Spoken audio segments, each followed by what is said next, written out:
Picture a quiet suburban neighborhood. Rows of homes with manicured lawns. A dog barks in the distance. Streetlights flicker on as dusk settles in. Inside one of those homes, a dimly lit bedroom glows with the cold blue light of a secondhand laptop. The room is cluttered.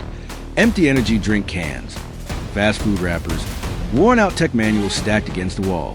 Posters of sci-fi movies and cybersecurity, memes covered appealing wallpaper. And in the middle of it all sits a teenager, 17-year-old Alex. Thin, reclusive, brilliant. His fingers dance across the keyboard like they've trained for this their entire lives. On the screen, a flurry of lines, bash terminals, packet sniffers, login attempts. But this isn't just teenage mischief. This is a mission. To Alex, it's not about money, not fame, not even rebellion. It's about proof. Proof that he could do it. What he didn't realize was that he was about to become the most infamous hacker of the decade and trigger a cyber meltdown that would ripple through corporate America. If you care about real cybercrime stories and want to learn how to protect yourself in a digital war zone, subscribe now to Cybercrime Exposed Files. Every week, we expose the hackers, reveal the tactics, and show you how to fight back. Like the video, share it, and stay alert, because the next victim could be you or someone you love. Across the country, in a skyscraper overlooking Silicon Valley, a $20 billion company named TechCore was preparing for the biggest launch in its history. The company was a titan of infrastructure, powering cloud services for fintech firms, health networks, universities, and even government agencies.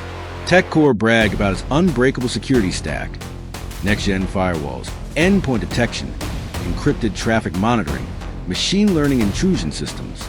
It looked bulletproof. It wasn't. Why? Because no amount of tech can defend against human error, and Alex understood that better than anyone. It started with research. Alex spent weeks crawling through TechCore's public presence. He reverse engineered their job postings to deduce internal architecture. He watched YouTube interviews with their executives. He downloaded annual reports, parsed press releases, and followed every employee he could find on LinkedIn. And then he found her, a mid-level DevOps engineer we'll call Jamie. Jamie was smart, well-respected, but like many employees, she shared just a little too much online.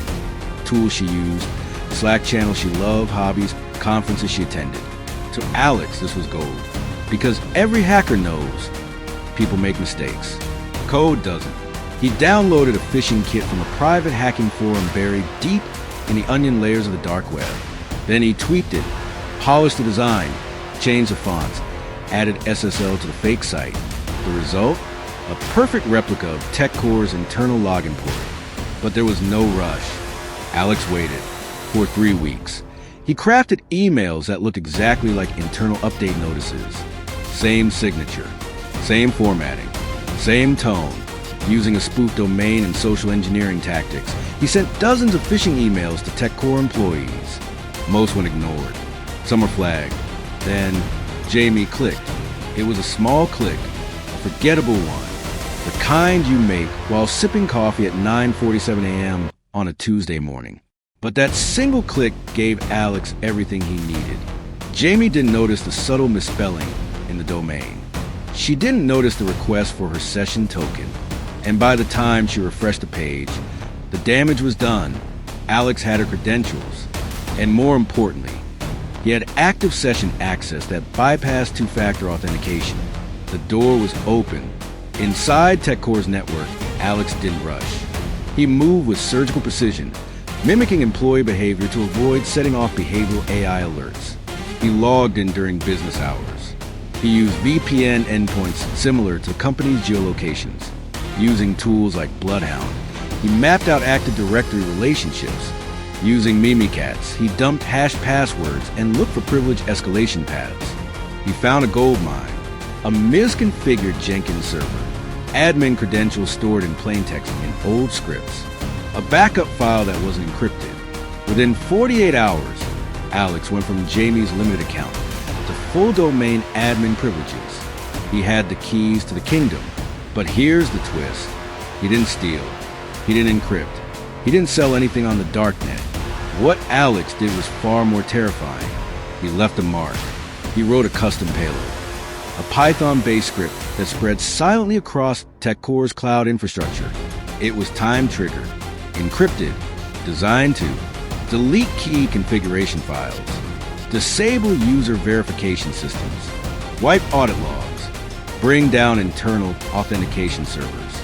And he set it to activate at 3:03 a.m. on a Sunday morning, the point of lowest employee activity. When the clock struck, it detonated. Across the globe, users were kicked out of their platforms. Dashboards returned 500 errors. Developers couldn't log in. The help desk collapsed under the volume of tickets. By noon, TechCore stock dropped by 14%. By evening, CNN was covering it live. TechCore's elite cybersecurity task force scrambled into incident response mode. Forensic analysts dove into logs. Third-party firms were called in. PR departments went into overdrive. But the damage was already done. The outage lasted 3 days. And in that time, clients canceled long-term contracts. Regulators opened investigations. A whistleblower leaked internal memos showing the company had delayed penetration testing to cut costs. The total financial impact? $500 million in direct losses. Billions in brand equity gone. And Jamie? She broke down in tears during a team debrief when she realized her single click had triggered the entire collapse. Law enforcement traced the breach to a VPN exit node in Estonia. But Alex had made a rare mistake. Testing the phishing site locally with his home IP weeks earlier, that digital fingerprint became the crack in his invisibility. Within weeks, an international task force coordinated the raid. At 5:14 a.m., agents in tactical gear knocked on his family's door. Alex didn't run. He didn't even flinch. He opened the door, handed over his devices, and calmly explained how he did it, like it was a science fair project. One investigator later described it as the most unnerving display of confidence I've ever seen from someone so young. He was detached, analytical, almost proud. The forensic team found no signs of financial motive, no Bitcoin wallets, no stolen data sold on forums, just curiosity. Because of his age and cooperation, Alex was tried in juvenile court. He received probation, was ordered to complete cybersecurity training, and was eventually recruited by a private cybersecurity firm under strict mentorship. Some call it redemption. Others say it was a slap on the wrist. TechCore? They were never the same. Lawsuits dragged on for years. Their CISO and CEO resigned. New leadership rebuilt the company's infrastructure from scratch. Employee security training became mandatory. Phishing drills were conducted quarterly. And Jamie's click became a cautionary tale in cybersecurity boot camps worldwide. But how did Alex break through every line of defense? Step 1, social engineering. He didn't attack firewalls. He attacked minds. Using open source intel, he profiled employees, customized phishing emails, and crafted believable narratives. Step 2, credential harvesting. By spoofing an internal portal, he stole real credentials. But the real breakthrough was session hijacking, capturing a valid token that bypassed 2FA. Step 3, privilege escalation. Mimikatz and Power Review revealed admin accounts. Misconfigured services handed him unencrypted backups and password dumps. Step 4, lateral movement. Bloodhound let him chart TechCore's internal empire. He moved horizontally, using service accounts and remote PowerShell scripts to spread. Step 5, payload execution. A custom time-triggered script disabled critical cloud services, destroyed configs, and nuked logs, leaving investigators in the dark. Cybersecurity expert Dr. Lena Patel, who consulted on the case, summed it up perfectly. Companies keep buying shiny tech, but forget that the weakest link isn't software, it's psychology. Alex didn't just break into a system. He broke into a mindset. In the aftermath, the cybersecurity world changed. CISOs across industries began reevaluating their phishing training protocols. The over-reliance on 2FA without token management, the risks of developer-level access controls, the dangers of cloud misconfigurations and shadow IT. Zero trust architecture stopped being a buzzword and became policy. Insider threat detection moved to the top of audit reports, and social engineering simulations became a boardroom priority. As for Alex, he vanished from public life.